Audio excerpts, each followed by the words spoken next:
মাশাআল্লাহ সুন্দর। শাক বসাবো, এখন আমের দিন, তারপর আমি জলপাই দিচ্ছি।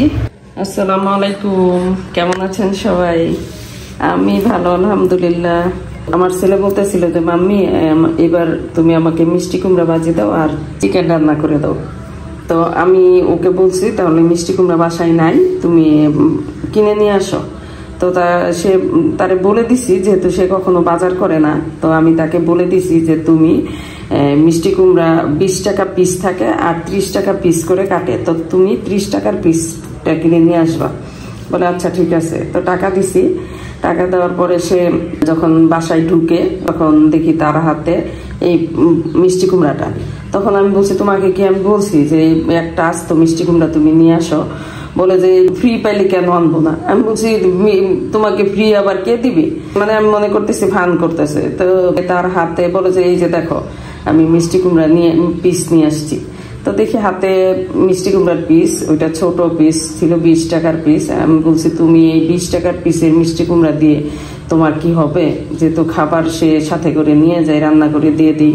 বলে যে এটা ফ্রেন্ড আমাকে ওদের বাসায় নিয়ে আন্টি পরে আমাকে এটা দিয়ে দিছে। তো এটা মোটামুটি ভালো, একটু একটা বড় মিষ্টি কুমড়া, যদিও ক্যামেরায় কতটুকু আসতেছে জানি না। আমাদের খেতেও সময় লাগবে, তো এটা কেটে ফ্রিজে রেখে রেখে খেতে হবে। তো আজকে ফার্স্ট টাইম চিন্তা করলাম যে এটা কেটে ফেলি, যদি নষ্ট হয়ে যায়। আমি মিষ্টি কুমড়াটা আসলে এইভাবে না, ছুরি দিয়ে মনে হয় কাটতে হবে না, এইভাবে কেটে নিই। বিসমিল্লাহ, দেখি ভিতরে কেমন।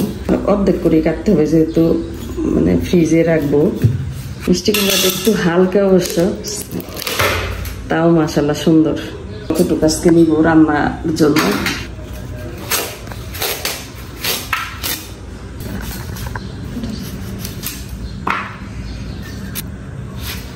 মিষ্টি কুমড়াটা আসলে ভিতরে পুরু কম, এমনিতে মাশাআল্লাহ ভালো, কালার সুন্দর হয়েছে। তো এটা আমি এরকম করে কেটে নিব। এটা চিংড়ি মাছ দিয়ে রান্না করবো আজকে।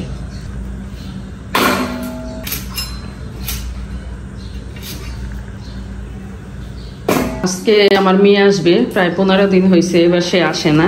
তো তার পছন্দের খাবারের মধ্যে আজকে যা রান্না করতেছি, আজকে গরুর মাংস রান্না করতেছি, আর শাকটাও সে খাবে, আর চিংড়ি মাছ দিয়ে মিষ্টি কুমড়া রান্না করব। এগুলি সব কেটে কুটে রেখে দিছি। আমার মেয়ে পাতলা ডাল খেতে খুব পছন্দ করে, খুবই পছন্দ করে। তো যেহেতু গরুর মাংস আছে তো তার ডাল লাগবেই, আর সবসময় বলে যে মাম্মি ডালটা আমার খুবই পছন্দ। আর এই যে এই কলমি শাকটা আমার ছাদ বাগানের, এত ফ্রেশ শাকটা, একদম কোনো মানে হয় নাই, অনেক বড় হয় নাই, একেবারে পারফেক্ট টাইমে উঠাইছি। তো এখন এই সবগুলি রান্না বাড়া করবো। অল্প হলুদের গুঁড়া দিয়ে ডালটা সিদ্ধ বসাবো, আর লবণ। গরুর মাংসটাতে সব মশলা দিয়ে দিছি, শুধু জিরা দিইনি, আর সব দেওয়া হয়ে গেছে। এখন এটা ভালো করে মেখে নিব। আমার 2 চুলায় 2 তরকারি, একটাতে ডাল আর এটাতে গরুর মাংস হইতেছে। গরুর মাংসটা প্রায় শেষের দিকে। খুব তাড়াহুড়া আমার এই মানে আজকে রান্না বাড়া এত বেশি করে, আবার আমার বাইরে যেতে হবে, আমার বাজার সদাই সব রয়ে গেছে। আলু সিদ্ধ হয়েছে কিনা দেখি। হ্যাঁ, আলুটা সিদ্ধ হয়ে গেছে। এখন আমের দিন, তারপর আমি জলপাই দিচ্ছি, কারণ জলপাই টকটাও অনেক মজা। মাংসটা হয়ে গেছে, এখন নামাই নিব। ডালে ফোড়নটা দিয়ে দিলাম। এই তো একটা বলক আসছে, নামাই ফেলবো। শাক বসাবো,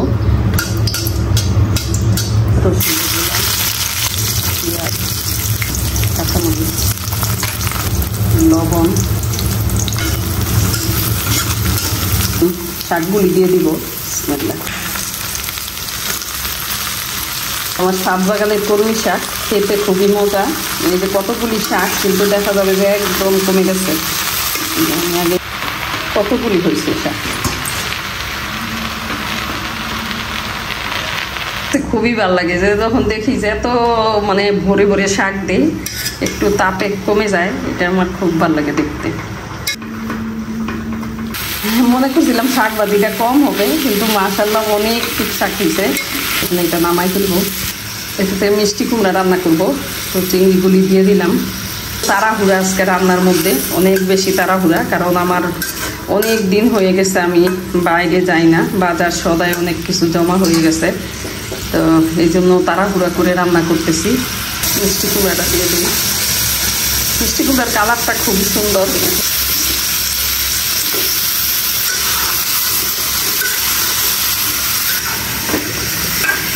খুব বেশি একটা কষাবো না, মিষ্টিটাও খুব দ্রুত সিদ্ধ হয়ে যায়, এই জন্য আমি যে অল্প ঝোলের জন্য একটু পানি দিয়ে দিচ্ছি, মাখা মাখা থাকবে। আসলে এত তাড়াহুড়ো রান্না করতেছি যে মানে আমার অনেক ঝামেলা জমা হয়ে রয়েছে বাইরে যাওয়ার জন্য। তো আমি রান্না বাড়া সেরিয়ে আমার বাইরে চলে যেতে হবে। এবার কয়েকটা কাঁচামরিচ ছেড়ে দিয়ে কিছুক্ষণ পর নামাই ফেলবো। কাঁচামরিচটা একটু সিদ্ধ হয়ে গেলে, খুব বেশি নাড়াচাড়া করা যাবে না, যেহেতু মিষ্টি কুমড়া খুব নরম থাকে, সিদ্ধ হয়ে যায় খুব দ্রুত। তো আর একটু সিদ্ধ হবে। মিষ্টি কুমড়াটা রান্না শেষ। আমি একটু মানে এরকম শুকনা শুকনা করেই রান্না করি, কারণ দেখা যায় যে মিষ্টি কুমড়াই নরম, এটাই জল জল থাকে, মিষ্টি কুমড়ার মধ্যে পানি থাকে। তো আমার রান্না বাড়াটা শেষ।